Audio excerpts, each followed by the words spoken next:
Bonjour, bienvenue à tous.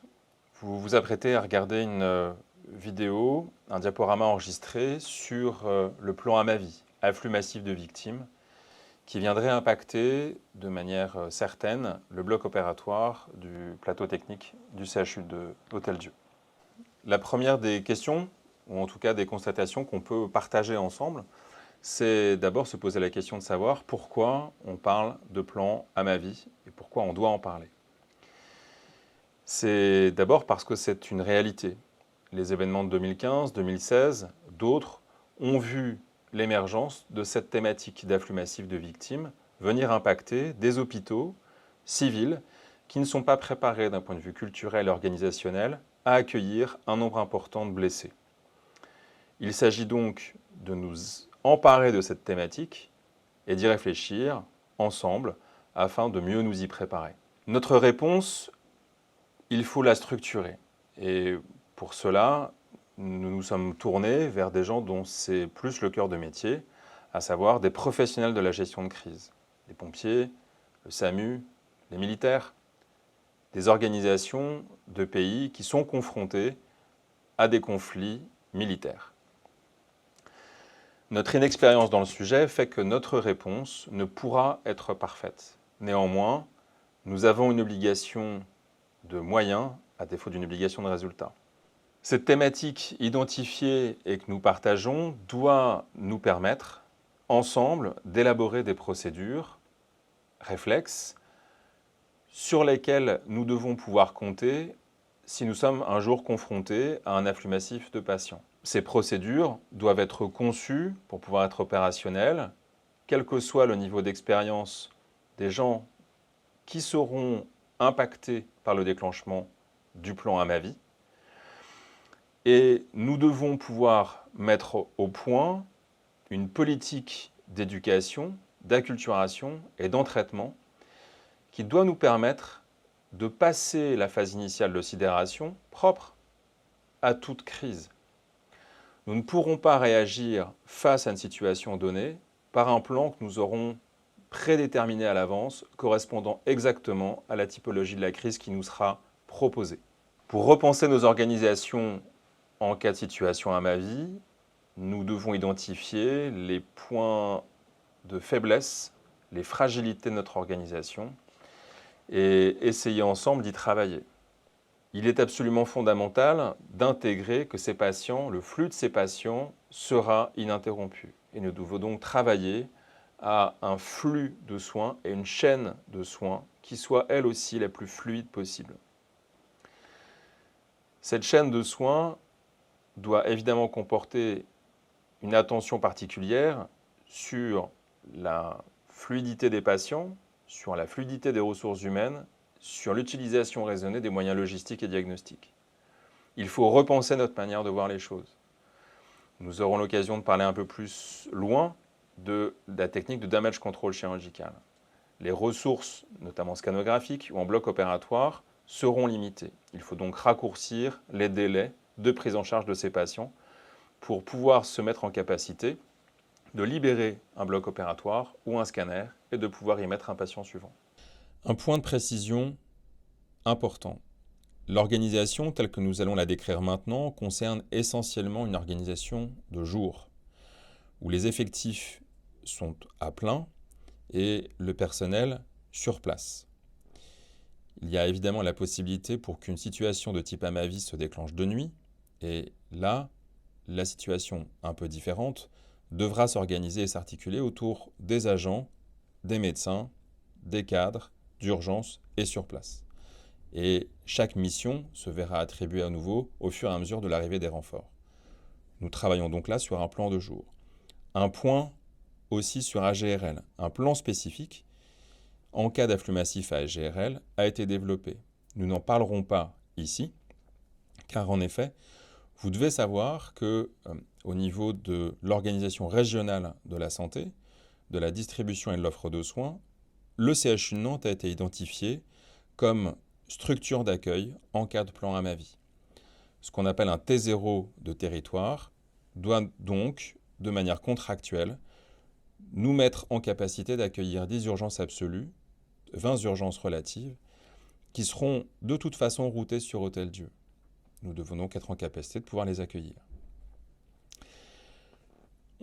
On réinsiste sur un point, c'est que les fiches réflexes et le plan qui va vous être présenté n'est pas une doctrine fixée. Elle doit servir de point de départ à l'entraînement, à la réflexion, et néanmoins reste une base que nous espérons solide pour pouvoir reconstruire une réponse si jamais nous sommes impactés. Où trouver ces fiches réflexes? Sur intranet, pour les directions, en cliquant sur l'onglet PHU12, bloc opératoire, puis ensuite dans Management des blocs opératoires, sur l'onglet Plan blanc CRBO. Une copie papier de ces fiches réflexes se trouve dans l'armoire SSE, qui se trouve en face de la salle 19. Cette armoire contient aussi tous les outils nécessaires à la prise en charge et à la mise en place de l'accueil des premiers convois qui seront destinés au bloc opératoire. Cette armoire est fermée et vous n'y avez pas librement accès. Nous allons travailler ce topo en 3 points. D'abord, revoir qui déclenche l'alerte en cas de plan à ma vie, comment venir au CHU et enfin, quelle réorganisation très particulière du bloc opératoire. Qui déclenche l'alerte d'abord? Vous imaginez facilement que le centre 15 est le réceptacle de différents appels en cas de survenue d'un accident qui implique plusieurs victimes. Le centre 15, dans ces cas-là, imagine qu'il y a un accident qui nécessite l'envoi de renforts. Ces renforts peuvent éventuellement venir rapidement confirmer la présence de nombreuses victimes et donc le centre 15 demande via le DG le déclenchement du plan blanc. La régulation du centre 15 va elle-même très rapidement déclencher des fiches réflexes et des fiches d'alerte. Le MAR, en poste au bloc opératoire des urgences, est appelé directement par la régulation du centre 15 afin de l'informer de l'arrivée possible et relativement rapide de patients au bloc opératoire. De son côté, la régulation du centre 15 déclenche une alerte relativement similaire au niveau de la crise SAMU, au niveau de l'accueil des urgences. Enfin, de manière concomitante, la cellule de crise hospitalière est déclenchée. Elle va se mettre en place contractuellement dans les 45 minutes qui suivent l'alerte. Cette cellule de crise hospitalière pourra techniquement s'appuyer sur l'ouverture de cellules opérationnelles, dont une dédiée au PHU12 sera en appui organisationnel et logistique immédiat auprès des agents en poste. Autour de l'accident, une zone de sécurisation est mise en place par les forces de police. Les blessés seront évacués vers ce qu'on appelle un PMA, un poste médical avancé. Au sein de ce PMA, un premier triage médical est organisé afin de catégoriser les patients et de déterminer s'il s'agit d'urgence absolue, d'urgence relative. L'objectif va être d'organiser un convoi à partir de ce poste médical avancé par ce qu'on appelle une grande noria vers le CHU. Vous imaginez bien que l'organisation d'extraction des patients de la zone de sécurisation vers le PMA et l'organisation de la PMA vers le CHU en convoi prend du temps. C'est ce temps qui nous sera extrêmement précieux et mis à contribution afin de nous organiser et nous mettre en place pour l'accueil des convois. Néanmoins, il est important d'imaginer que certains patients pourront arriver par leurs propres moyens au niveau de la zone des urgences et pourraient potentiellement nous être adressés directement via les urgences au bloc opératoire. Il faut savoir qu'en cas d'accident, les forces de sécurité chercheront à déterminer s'il s'agit d'un attentat avéré ou supposé. Au moindre doute, si on imagine le pire et qu'il s'agit d'un attentat, le plan de sécurisation de l'établissement sera déclenché, ce qu'on appelle le PSE. Ce plan de sécurisation vise à protéger l'établissement, le CHU. Il s'agit pour l'hôpital, cible potentielle, de se sécuriser et de réguler l'accès au CHU. En pratique, l'accès du CHU ne vous est donc pas autorisé de manière spontanée et vous ne devez pas vous présenter spontanément à l'hôpital. Il s'agit en revanche pour vous de vous organiser et de vous mettre à disposition, car vous serez probablement contacté le plus rapidement possible afin de faire un point de situation et de vous proposer de vous mettre à disposition pour des créneaux qui seront imaginés afin d'instaurer un roulement et d'intégrer évidemment une équipe de soins. Ne vous présentez pas spontanément à l'hôpital si vous n'avez pas reçu l'ordre. En revanche, préparez-vous, organisez-vous et présentez-vous à l'hôpital muni de votre carte Gaïa et de votre pièce d'identité. Nous allons maintenant voir quelle réorganisation pratique du bloc en cas d'AMAVie, et nous allons voir que cette réorganisation, assez complexe, concerne la réorganisation de notre espace de travail et de notre temps de travail. Voilà le plan du bloc en cas de situation AMAVie. Plusieurs zones extrêmement stratégiques apparaissent. D'abord la zone d'entrée, la zone de triage. Il s'agit, puisque nous disposons d'un bloc en nombre de places limité, de ne faire rentrer au sein du PTMC que des patients qui ont besoin d'accéder à une salle d'opération. Il y aura donc une zone de triage qui confirmera l'accès au bloc opératoire. La zone du couloir du bloc opératoire des urgences que vous connaissez sera dédiée à l'admission et à la régulation, véritable tour de contrôle au sein du PTMC. L'objectif de cette zone est de savoir où sont les patients et de réguler leurs mouvements. La zone d'ALR se transforme en zone de déchocage. Juste à côté, la petite salle de déchocage transforme en poste transfusionnel avancé. La petite salle de SSPI pourra, dans les heures qui suivent le déclenchement de l'alerte, potentiellement se transformer en réanimation. Enfin, la grande salle de réveil reste grande salle de réveil. La zone d'accueil telle que vous la connaissez est un endroit extrêmement important puisqu'elle devient la zone de régulation et de constitution des équipes de soins. Enfin, à noter que toujours au sein de cette zone d'urgence, une zone sera spécifiquement dédiée aux patients décédés ou potentiellement dépassés. Au niveau de la zone de régulation, vous réaliserez donc cette admission et un dossier vous sera remis, un dossier papier. Il ne faudra pas compter sur l'informatique. C'est ce dossier papier qui contient déjà les étiquettes préétablies SSE que vous utiliserez pour toute la prise en charge du patient. À l'arrivée des convois, les patients vont rentrer un à un dans le bloc opératoire. Au niveau devant les ascenseurs se trouve la zone de triage. Un binôme constitué d'un médecin anesthésiste et d'un chirurgien, tous deux relativement expérimentés, valide l'admission du patient au sein du bloc opératoire.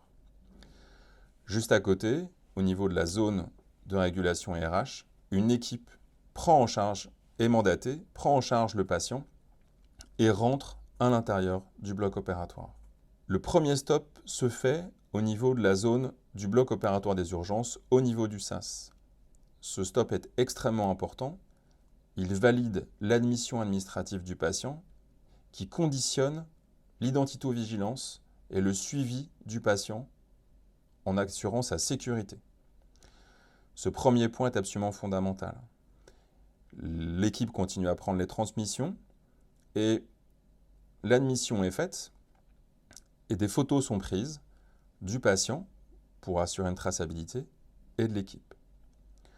Le deuxième stop se fait un peu plus loin, au niveau donc de la petite salle de déchocage, juste à côté de la salle d'ALR, où un poste avancé transfusionnel aura été monté.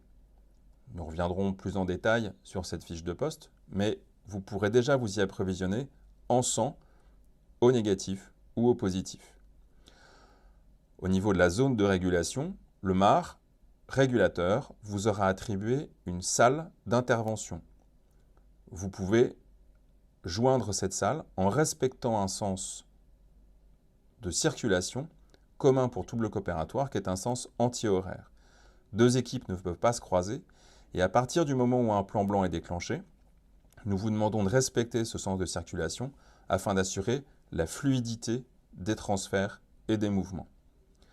L'objectif final est, en respectant un délai relativement court de prise en charge chirurgicale, de stabiliser votre patient et de le transférer dans un service de réanimation du CHU. Analysons maintenant ce parcours du point de vue du soignant.